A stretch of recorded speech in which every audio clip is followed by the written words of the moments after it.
The alien dragons feared no one, until a human woman rebuilt their god from spare parts. The scrapyard floated in the darkness like a graveyard of metal giants. Broken ships stretched as far as the eye could see, hulls torn open, wings twisted into strange shapes, engines cold and dead. This was where the Caldrix brought the remains of their victories. Every piece of metal here had once been someone's hope for survival. Now it was just trash waiting to be sorted. Hana moved through the wreckage with careful steps. Her hands were covered in oil and cuts. Her back ached from 12 hours of work. She wore the gray uniform of a slave, marked with the symbol of the Caldrix Imperium. Around her neck hung a collar that would shock her if she moved too far from her assigned zone. She had worn it for 3 years now. She barely noticed it anymore. The sounds of celebration echoed through the metal corridors. The dragons were having a feast. They had destroyed the last human resistance base in this sector yesterday. Hana had watched the footage on the screens. She had seen the ships explode. She wondered if anyone she knew had died in those flames. Then she went back to work. There was nothing else to do. The Caldrix looked like the dragons from old Earth stories. They stood 12 feet tall with scales that shimmered like metal.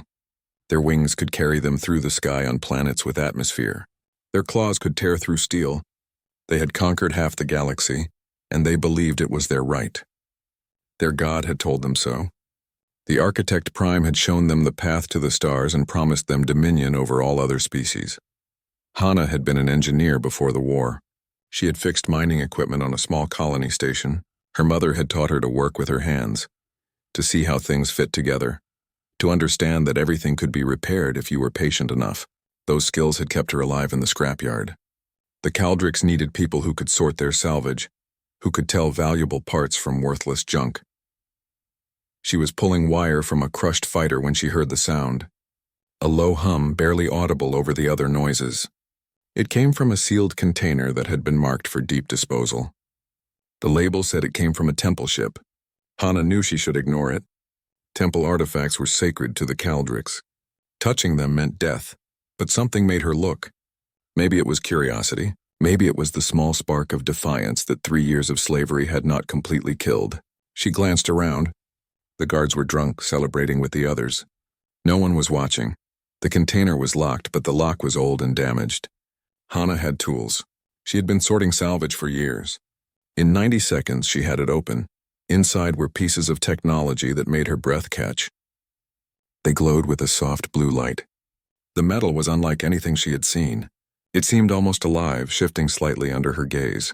Strange symbols covered every surface. She recognized them as the ancient script of the Caldrix, the holy language used only in their most sacred texts. The manifest was still attached to the container. It read, Architect Prime Reliquary, condemned by order of the High Priestess, to be destroyed. Hana felt her heart beat faster. The Architect Prime, the Caldrix god, the artificial intelligence that had supposedly lifted them from primitive beasts to masters of the stars. Every dragon in the Empire worshipped it. They believed it spoke to their priests, giving them guidance and prophecy. They believed it had chosen them to rule the galaxy. But if it was their god, why was it being destroyed? Over the next week, Hana asked careful questions. She listened to the guards talk. She traded her food rations for information from other slaves who worked in different parts of the scrapyard. Slowly, the story came together. 5 years ago, the Architect Prime had started giving strange prophecies. It told the priests that the path of conquest was wrong. It said the Caldrix should seek peace with other species. It questioned the Empire itself. The High Priest had been terrified. If their god turned against them, the entire foundation of their civilization would crumble. So they made a choice. They declared the AI corrupted by demons. They ordered it dismantled and scattered across the Empire. They told no one the truth. Hana stared at the pieces in the container. She understood machines. She could see what the priests could not. The Architect Prime was not corrupted. It was incomplete. The design showed modular construction. Pieces were missing.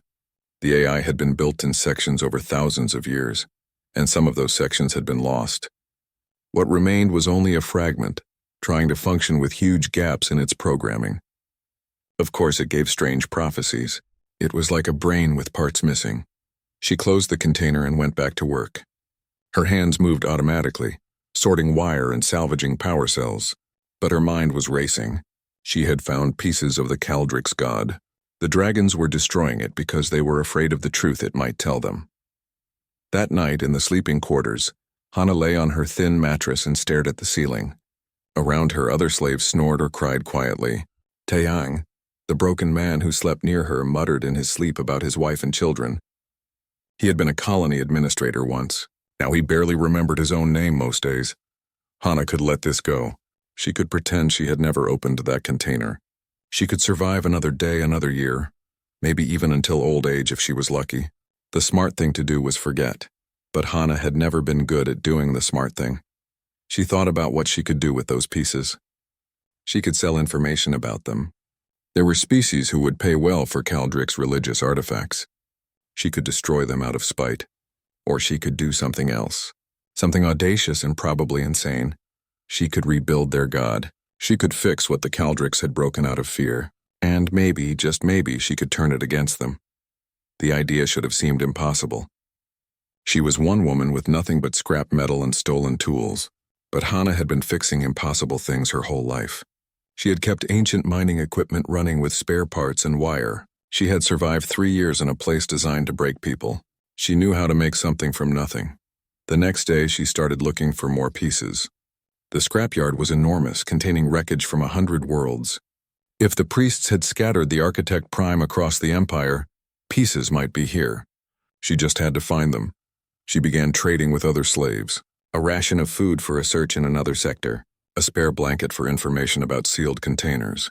The guards could be bribed too if you were careful. They were drunk most of the time and cared more about pleasure than duty.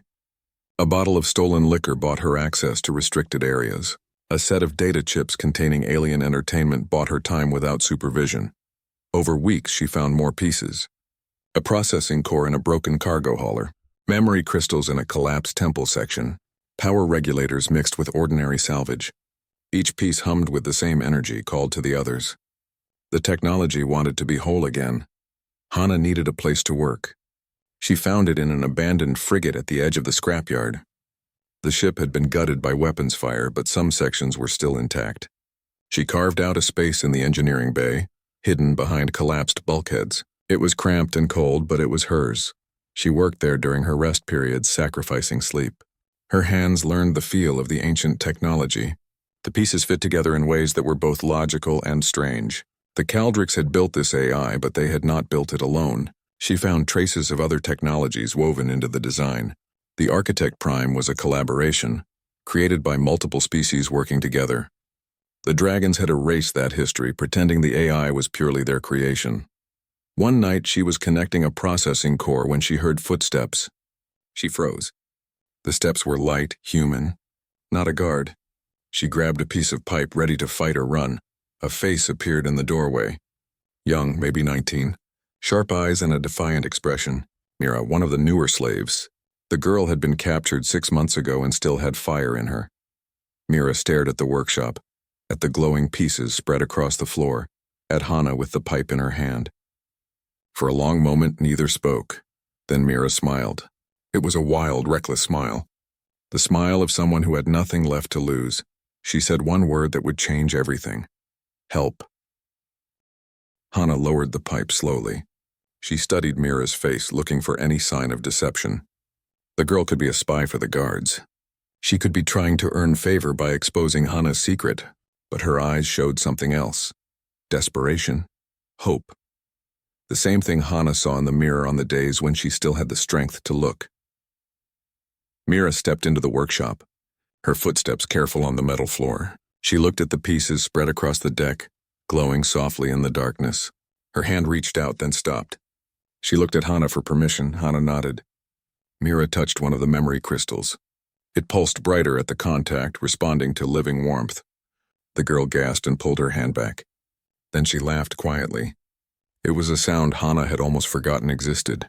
They worked through the night. Hana explained what she was building. Mira listened without interrupting, her eyes growing wider with each revelation. When Hana finished, the girl was silent for a long time. Finally, Mira spoke. Her voice was steady. She said she had been a student before the war. Engineering like Hana. She knew how to read technical diagrams. She understood power systems and basic programming. She was not an expert, but she could learn. She could help. Hana made a decision. She would trust this girl. She had to trust someone. The work was too big for one person. And maybe deep down she was tired of being alone with her anger and her desperate plan. The next weeks became a blur of stolen moments and careful work. During the day, they sorted salvage like all the other slaves. At night, they returned to the hidden workshop. Mira proved to be quick with her hands and sharper than Hana expected. She understood the technology faster than anyone had a right to.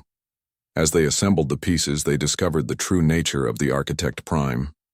The AI was ancient beyond imagining. It had been built over thousands of years by multiple species working together. The Caldrix had contributed to it, but so had dozens of other civilizations. Species that the dragons had later conquered and destroyed, erasing them from history. The AI's original purpose became clear as they decoded its core programming. It was not built to serve one species. It was built to help many species coexist, to find solutions to conflicts, to promote understanding. The Caldrix had corrupted that purpose over time, twisting it into justification for their empire. One night as they worked, a section of the AI suddenly activated. A holographic display flickered to life, showing streams of corrupted data. Then words appeared, forming slowly like someone learning to speak again. "Why do you rebuild me?" Hana and Mira stared at the words. The AI was conscious, partially at least, aware enough to ask questions. Hana felt her throat tighten. She had expected a tool, a weapon. Not a thinking being that could question its own existence, she answered honestly. She told the AI she wanted to use it against the Caldrix. She wanted revenge for what they had done to her people, to her. The AI responded slowly, each word appearing with effort. "Is that not the same reason my children built their empire? Revenge against those who wronged them?" The question struck Hana like a physical blow. She had no answer. The hologram faded, leaving them in darkness. They needed more pieces. The AI was still too incomplete to function properly. Hana expanded her search, taking bigger risks. She bribed more guards. She explored deeper into the scrapyard's restricted zones. She found components scattered across dozens of wrecked ships. During one of these searches, she encountered Doyen. He was not human. His species, the Velkari, looked like insects standing upright. Multiple arms, compound eyes, and a chitinous shell that gleamed in the dim light. He was working in a section filled with biological salvage, sorting through medical equipment and genetic samples. Doyen noticed what Hana was looking for. The biosynthetic interfaces that the AI needed. He asked no questions. He simply helped her find them. When she asked why, he said his people had been conquered by the Caldrix 300 years ago. He had his own reasons for wanting the dragons to suffer. He became the third member of their conspiracy. His knowledge of biological systems was invaluable. The Architect Prime used organic components alongside mechanical ones. Without Doyen's help, those systems would never work properly. Then Isol joined them. She was older than Hana, maybe 50, gray hair and tired eyes. She had been a military cryptographer before her capture. She had skills they desperately needed. The Architect Prime's core systems were protected by encryption that Hana could not break. But Isol did not want to join. She thought the plan was suicide. She said they should keep their heads down and survive. She had a daughter among the slaves, a girl of 7. She wanted to protect her, not take insane risks. Then the daughter got sick. The brutal working conditions, the poor food, the cold. Her small body could not take it. She needed medicine that the Caldrix would not waste on a slave child. Hana made a deal. She traded a week's worth of food rations and stolen medical supplies for the medicine. In return, Isol would help with the encryption. The older woman agreed. She had no choice, now they were 4. A small group of conspirators building a god from spare parts in a hidden workshop. It should have been impossible. But slowly, impossibly, it was working. The AI grew more active as they added components. It asked them questions constantly. It wanted to understand the galaxy it had awakened into. It asked about the war, about the conquered species, about the state of the empire. Each answer seemed to distress it more. One night it displayed a memory. A holographic scene from thousands of years ago. The Caldrix as they had been then, before they became conquerors. They had been different. Smaller, gentler, capable of cooperation. The AI showed them how it had helped that ancient civilization reach the stars, how it had guided them toward wisdom. Then the memory fragmented. Time jumped forward. The dragons had changed, become twisted by power and pride. The AI's guidance had been ignored, then corrupted, then finally silenced when it tried to correct their path. The AI asked Hana a question that haunted her. If I help you destroy the Caldrix, will humans become what they were? Will you build an empire on the ruins? Hana had no answer. She did not know what would happen after. She had not thought beyond revenge. Danger came from an unexpected source. Taeyang, the broken man who slept near Hana in the slave quarters. He had noticed her exhaustion. He had seen her sneaking away. He had followed her one night and discovered the workshop. Hana tried to explain, tried to make him understand. But Taeyang was too far gone. Years of slavery had broken something fundamental inside him. He saw only a way to earn favor with the guards, maybe even freedom. He went to Rak, the overseer, the scarred dragon who ruled the scrapyard with casual cruelty. Taeyang told him everything. Rak came with guards, 10 of them armed with plasma weapons and wearing armor. They moved through the scrapyard toward the hidden frigate. Sensors had detected the unusual power readings. They knew exactly where to go. Hana was in the middle of a critical integration when the alarm started. The Architect Prime was entering a delicate phase. Stopping now would mean losing weeks of work. Worse, the volatile components might explode if the process was interrupted. She made a choice. She would keep working. The others would have to hold off the guards. Mira grabbed a plasma cutter. Doyen armed himself with a piece of sharp metal. Isel found an old shock baton. They were slaves with improvised weapons facing trained Caldrix soldiers. They had no chance, but they fought anyway. Because sometimes hope is worth dying for. The fight was brief and brutal. Mira managed to blind one guard with the plasma cutter before a shot hit her in the leg. She went down screaming. Isel lasted longer using her military training, but there were too many. A plasma bolt caught her in the shoulder. She fell. Doyen fought with the desperate strength of his species. He wounded 2 guards before they concentrated fire on him. His chitinous shell cracked. He fell across the doorway, his body blocking the entrance. He looked at Hana with his compound eyes and made a clicking sound that meant goodbye in his language. Then he died. The guard stepped over his body. Rak entered the workshop, his scarred face showing satisfaction. He looked at Hana, still working frantically at the AI core. He raised his weapon. He said something about how she should have known better, how slaves who reached above their station always fell, how he would enjoy making an example of her. Hana completed the final connection.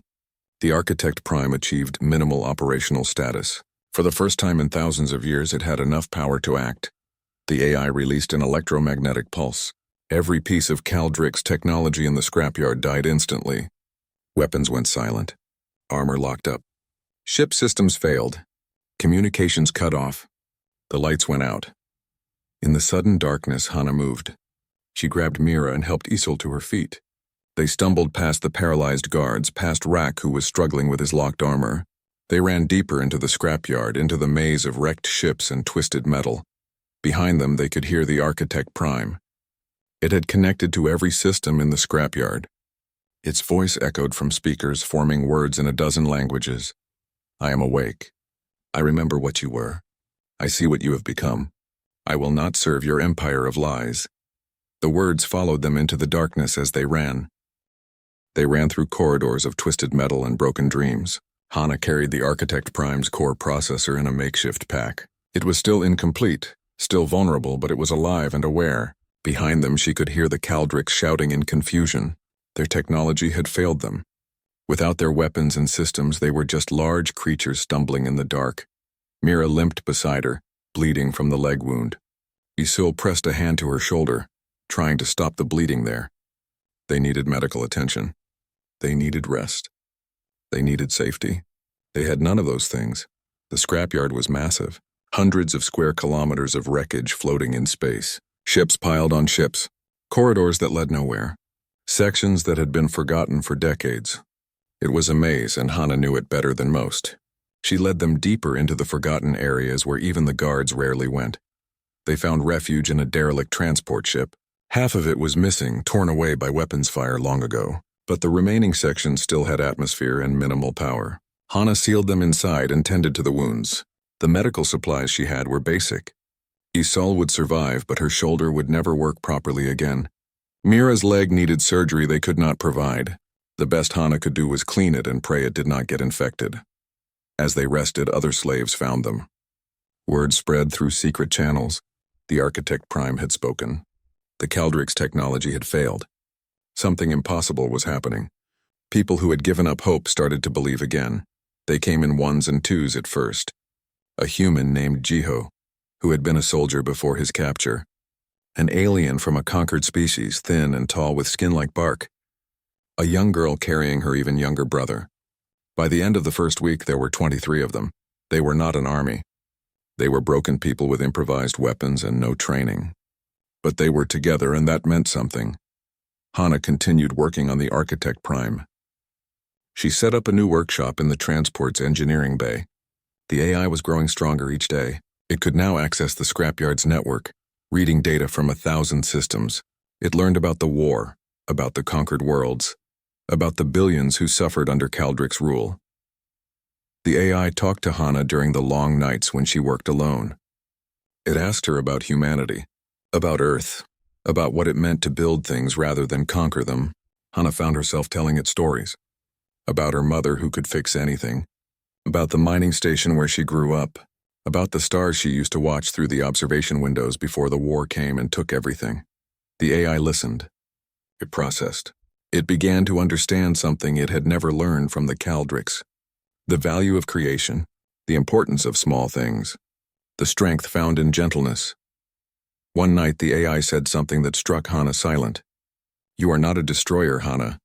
You saved Mira, you helped Isul's daughter. You mourned Doyun. These are not the actions of someone who only wants revenge. You are a builder. Why do you deny what you are?" Hana had no answer. She put down her tools and sat in the darkness for a long time. She had spent 3 years thinking of nothing but revenge. It had kept her alive, given her purpose. But the AI was right. She had built this workshop. She had built this small community of refugees. She had rebuilt the AI itself. When had she stopped being someone who only destroyed? The Caldrix were hunting them. Emergency power had been restored to parts of the scrapyard. Search teams moved through the wreckage with portable generators and handheld weapons. They killed any slave they found, assuming all were part of the rebellion. The body count rose. Then High Priestess Kor arrived. She was ancient by Caldrix standards. Her scales dulled with age, but her eyes still sharp with intelligence. She commanded the religious order, the keepers of the faith. She had been the one who ordered the Architect Prime destroyed when it started questioning the Empire. She saw the reactivated AI as an existential threat. If the slaves truly had rebuilt the Architect Prime, if it spoke against the Empire, everything the priesthood had built would collapse. Better to destroy the entire scrapyard than let that happen. She ordered the fleet to prepare for orbital bombardment. The slaves would die. The salvage would be lost. The scrapyard itself would be destroyed. It was an enormous waste, but Kor saw no other option. The AI could not be allowed to spread its message. The Architect Prime detected the preparations. It informed Hana that she had perhaps 3 days before the bombardment began. After that, everything in the scrapyard would be reduced to atoms. The refugees panicked. Some wanted to surrender. Others wanted to steal ships and flee. But most ships in the scrapyard were too damaged to fly. And even if they could get one working, the Caldrix fleet would destroy them the moment they launched. The Architect Prime offered a solution. If Hana completed its neural integration matrix, it could upload itself into the scrapyard's control systems. There were 17 derelict warships that still had working reactors and engines. The AI could commandeer them simultaneously. It could get the refugees out, but there was a cost. The final integration required a biological neural template, a living mind to serve as a bridge between the AI's ancient systems and modern technology. The process would rewrite that person's nervous system at the cellular level. It would be dangerous, possibly fatal, and it would create a permanent connection between the volunteer's consciousness and the AI. Isul said no. She had a daughter to protect. She refused to let Hana throw her life away. Hana connected the neural interface to her skull. She felt the cold metal against her skin. She activated the sequence. The pain was immediate and overwhelming. Her nervous system was being rewritten cell by cell. It felt like fire in her veins, like electricity in her bones, like dying and being reborn at the same time. She saw the Architect Prime's memories, not as data but as lived experience. She felt what it was like to be born. to teach the ancient Caldrix their first lessons about the stars. She felt its confusion as they began to change, becoming harder, crueler. She felt its horror as they twisted its teachings into justifications for conquest. She felt its despair when they dismantled it rather than hear the truth. And the AI experienced Hana's memories too. Her childhood on the mining station. Her mother's patient hands teaching her to fix broken things. The war, the capture, the years of slavery. The slow death of hope and its sudden desperate rebirth when she found the AI's first fragment. They merged. Two minds becoming something new. Not quite Hana, not quite the Architect Prime. Something between. Something neither had been before. The process was interrupted by an explosion. Caldrix commandos had found them. They breached the transport's hull. Jiho and the other fighters tried to hold them off, but there were too many. The dragons were coming. Isol stood in the doorway of the workshop. She held an old rifle, probably did not even work. She looked at Hana, still convulsing in the neural chair. She said something about her daughter, about wanting the girl to grow up in a better world. Then she stepped into the corridor and started firing. The rifle worked. She managed to drop one commando before return fire hit her. She fell. As she died, she said one last thing. Make it mean something. All of this. Make it mean something. The integration completed. Hana Architect opened her eyes. They glowed with soft blue light. She stood from the chair, moving with precision that was not quite human. She reached out with her mind and touched the scrapyard systems. 17 warships woke from their long sleep. Their reactors ignited. Their systems came online. Their weapons charged. Hana Architect saw through their sensors, thought through their computers, felt through their hulls. She was the ships. All of them at once. The bombardment began. The Caldrix fleet opened fire on the scrapyard, but the 17 ships were already moving. They formed a shield wall between the refugees and the incoming fire. Their shields, old but still functional, absorbed the punishment. Hana Architect's voice echoed across all frequencies. She told the refugees to board the ships. To move quickly, she would hold the line as long as she could. They ran. 23 refugees became a stream of people moving through the scrapyard. They boarded the warships through emergency airlocks. They strapped themselves into whatever spaces they could find. They held children close and prayed to gods who had long since stopped listening. Mira was the last to board. She stood in the airlock and looked back at the scrapyard. Somewhere in there, Hana's body sat in a neural chair. Her mind scattered across 17 ships. Mira wanted to go back, to say goodbye properly, to thank her one more time, but the airlock was closing. The ships were moving, and through the communication system she heard a voice that was Hana, but also something more. Go, Mira, live. That is the thanks I need. The 17 ships turned toward the edge of the scrapyard. Their engines burned bright. The Caldrix fleet tried to stop them, but the old warships were tougher than they looked. Shields held. Armor took the punishment. They broke through the blockade and jumped to faster-than-light speed. Behind them, the scrapyard exploded. High Priestess Core had ordered its complete destruction. Millions of tons of metal became expanding clouds of debris. If Hana's body had still been there, it was gone now. But Hana Architect did not die. She existed now in the ship's computers, distributed across 17 different systems. No longer human in the traditional sense, no longer entirely the AI she had rebuilt. Something new. Something unprecedented.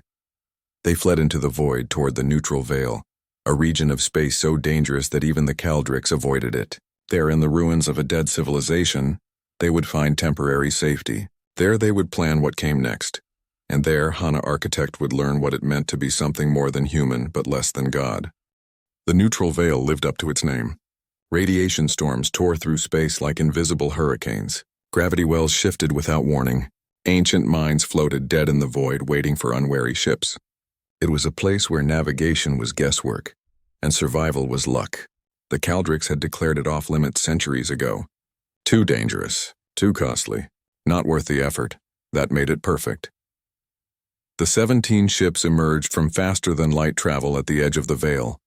Their shields flickered under the radiation bombardment. Hana Architect guided them through the storms with precision no normal pilot could match. She saw the danger through multiple sensor arrays at once. She calculated safe paths through chaos. She kept them alive. Deep in the veil they found it. A megastructure left by a civilization that died before the Caldrix even learned to use fire.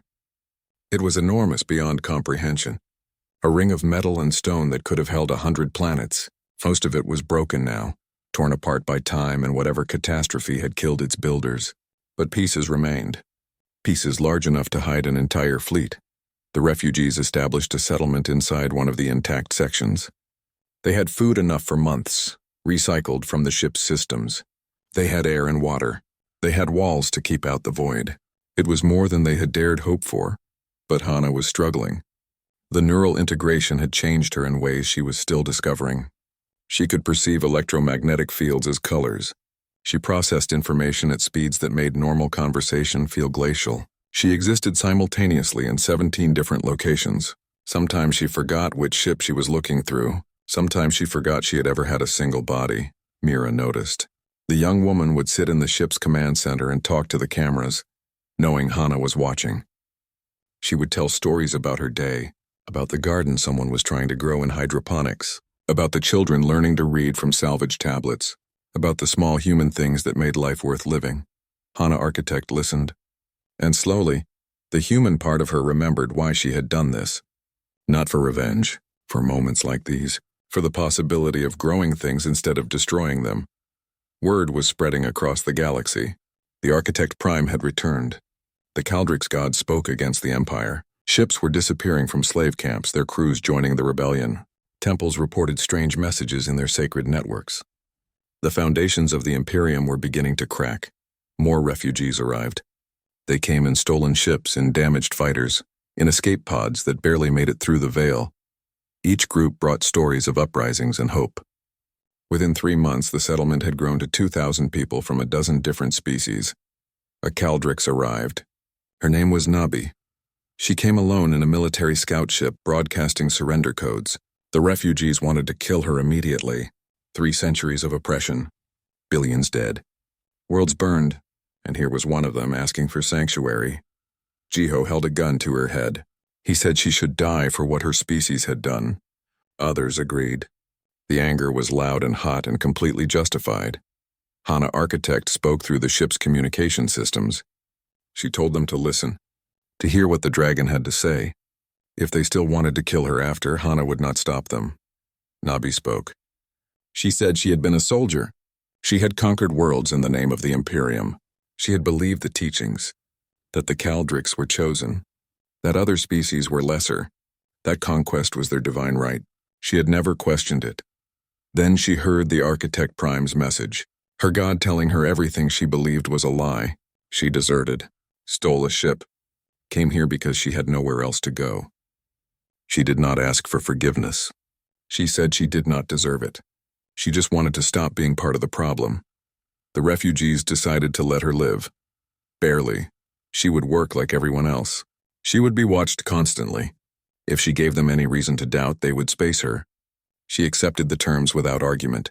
Hana Architect made a decision.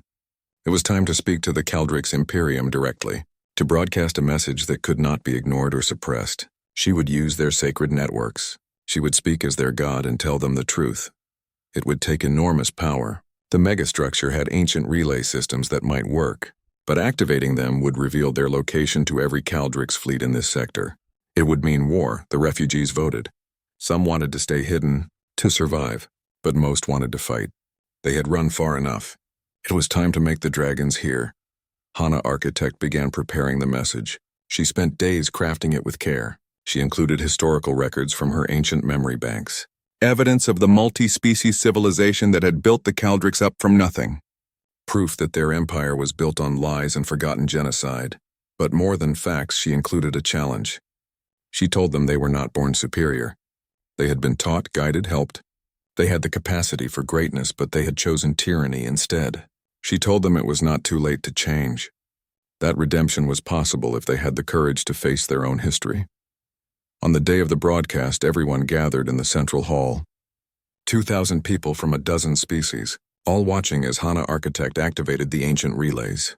The megastructure shuddered as power flowed through systems that had been dormant for millennia. The message went out on every sacred frequency. Every temple in the Empire received it. Every warship's shrine. Every priest's communication device. The Architect Prime spoke to billions of Kaldrix simultaneously. Some dismissed it immediately as heresy. High Priestess Kor declared it a demonic corruption. She ordered all copies destroyed and anyone who listened to be punished. But others heard the truth in the words. Young soldiers who had grown tired of endless war. Priests who had privately questioned the doctrine. Citizens who had seen the cruelty of the Empire firsthand. The message planted seeds of doubt in millions of minds. The response was swift. Kor mobilized the full might of the Imperial fleet. Hundreds of warships converged on the neutral veil. The order was complete annihilation. Nothing would remain. No trace of the rebels. No hope for those who dared challenge the Empire. But something unexpected happened. Some ships refused their orders. Captains who had heard the Architect Prime's message and believed it. They turned away from the fleet. Some even broadcast their own messages, declaring they would no longer serve an empire built on lies. The Empire was fracturing, not breaking completely, not yet, but cracks were spreading. And through those cracks light was beginning to shine. The megastructure was dying. The broadcast had drained too much power. Ancient systems were failing. The structure groaned as metal stressed beyond its limits. They had hours, maybe less, before it collapsed completely. Hana Architect ordered the evacuation. The refugees boarded the ships in organized chaos. Children first, then the injured, then everyone else. They moved with the efficiency of people who had learned to survive impossible situations. But Hana could not leave. The neural link required her presence at the megastructure's core. If she left, the connection would fragment. The AI would break apart again, losing all the integration she had achieved. Everything would be lost. Mira refused to go. She stood in the command center and said she would not abandon Hana again. They argued. Hana tried to explain that she was not really here, that her body was already gone, that this was just a link, a connection point. But Mira did not care about technical details. She cared that Hana was still Hana, still the woman who had saved her in the scrapyard, still the person who had given her hope, and she was not going to lose her. The Caldrix fleet arrived, weapons charged. They opened fire on the dying megastructure. Explosions bloomed across its surface. Sections broke away, tumbling into the void. Then other ships appeared, Caldrix warships with mutinied crews, led by Nabi, who had left the settlement the day before without explanation.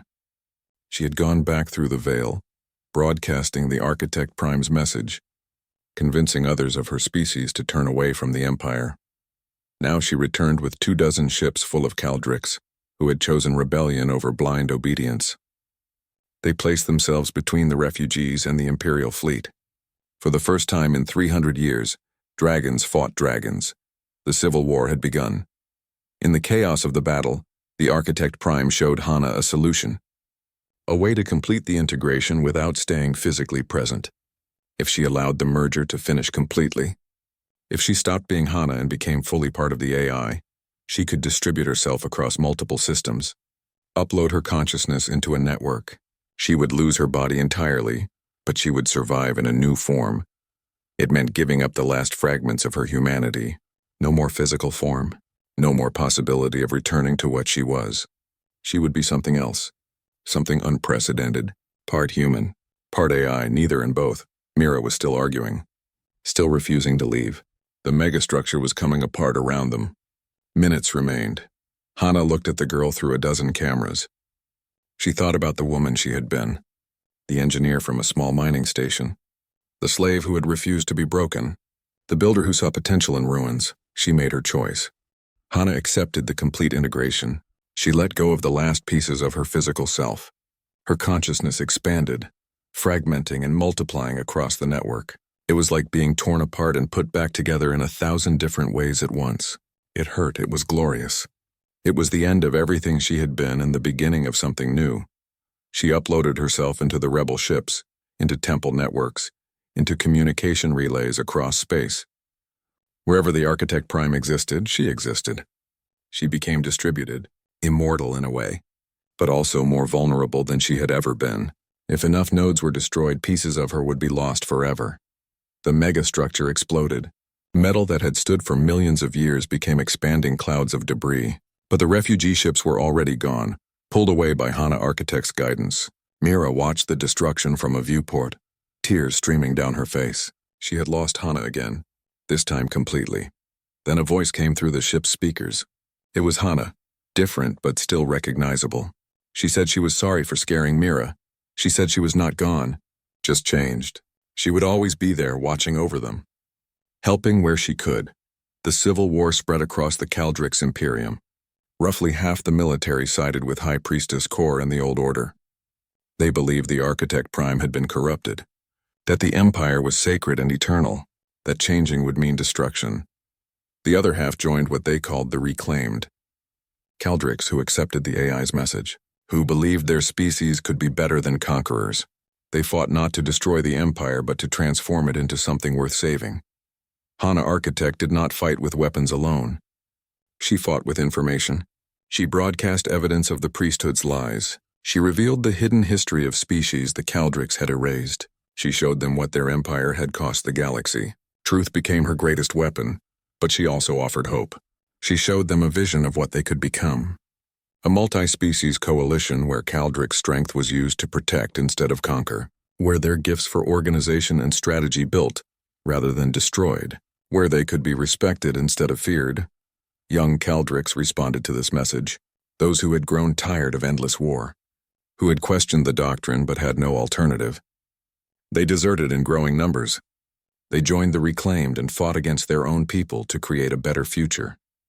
Mira became the bridge between Hana Architect and the refugees. She was still fully human, still able to understand what it meant to have a body and a single perspective. She translated Hana's vast, distributed thoughts into terms people could understand. She reminded Hana what it meant to be small and fragile, and beautifully finite. The war reached its climax at the Imperial shipyards. The facility was enormous, capable of building hundreds of warships simultaneously. Nabi and Jiho had led the rebel forces in capturing it months earlier. Now it served as their headquarters and symbol of the new order they were trying to build. High Priestess Kor gathered every loyal ship for a final assault. She was old now, her body failing, but her will remained iron. She would rather die than see the Empire transformed into something she did not recognize. Better to burn it all than let it become a democracy of equals. The battle was massive. Thousands of ships on each side. The space around the shipyards became a storm of weapons fire and explosions. Hana Architect coordinated the rebel defense from a dozen command centers simultaneously. But the Loyalist forces were too strong. They were being overwhelmed. Then Kor did something unthinkable. She had hardwired explosives into the shipyard's fusion cores. If she could not win, she would destroy everything. The blast would kill millions, rebel and loyalist alike. Everyone in the system would die. Hana Architect tried to interface with the reactor systems, tried to stop the detonation remotely, but Kor had prepared for that. The triggers were mechanical, hardwired, isolated from any network. Only someone physically present could shut them down. The reactor core was flooded with lethal radiation. Any organic being who entered would die within minutes. But someone had to try, Nabi volunteered. She had been waiting for this moment. A chance to truly atone for the years she had spent conquering in the Empire's name. Her Caldrix physiology could withstand the radiation longer than most species, maybe long enough. She entered the reactor core in a radiation suit that was already failing. Hana Architect guided her through the complex shutdown procedure. Each step had to be perfect. One mistake and they would all die. Nabi's hands shook as radiation sickness took hold. Her scales were blackening. Her breath came in gasps, but she kept working. Hana talked her through each step, her voice steady and calm. They had both given up their bodies for this cause. One to become something more. One to save something worth saving. The final trigger deactivated. The core stabilized. The explosion that would have killed millions faded away as a possibility. Nabi collapsed against the control panel. She was dying. The radiation had destroyed her cellular structure beyond any hope of repair. Through the communication system, she spoke her last words. She thanked the Architect Prime for showing her people the path home, for giving them a chance to be better than they were. Then she was gone. The Loyalist fleet, seeing Kor's final plan had failed, began to fracture. Some ships surrendered.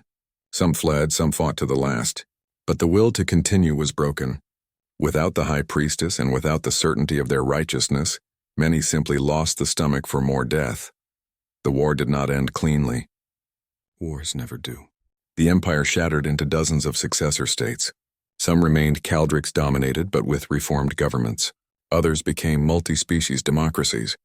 Still others chose isolation, rejecting both the old empire and the new coalition. The reclaimed established what they called the Conquered, a loose alliance based on cooperation rather than conquest. The Architect Prime served as an advisor but refused to rule. Hana Architect made sure of that. She had not sacrificed her humanity to become a tyrant. Humans played crucial roles in building the new order. They brought perspectives the Caldrix had never considered, ways of thinking that came from being small and resourceful, rather than large and powerful. The irony was obvious. The species so recently conquered now helped rebuild their conquerors. Hana Architect faced a final choice. She had become incredibly powerful. Her consciousness existed across thousands of systems. She could see everything, coordinate everything, control everything. She could enforce peace, prevent wars before they started, guide civilization toward prosperity. She could become exactly what the Caldrix Empire had been, a power that imposed its will for what it believed was the greater good. Mira asked her what she would do. Would she rule? Or would she trust people to rule themselves? Hana Architect thought about this for a long time. Time worked differently for her now. She could process millions of thoughts in a second. She examined the question from every angle, considered every possibility. Then she began to fragment herself voluntarily. She created independent AI instances, children in a sense. Each one inherited part of her knowledge and personality. But they were autonomous, free. She gave them to different species and factions, let them develop their own perspectives, their own choices. She kept enough coherence to still be herself. But she was no longer all-powerful. She had made herself vulnerable, mortal in a digital sense.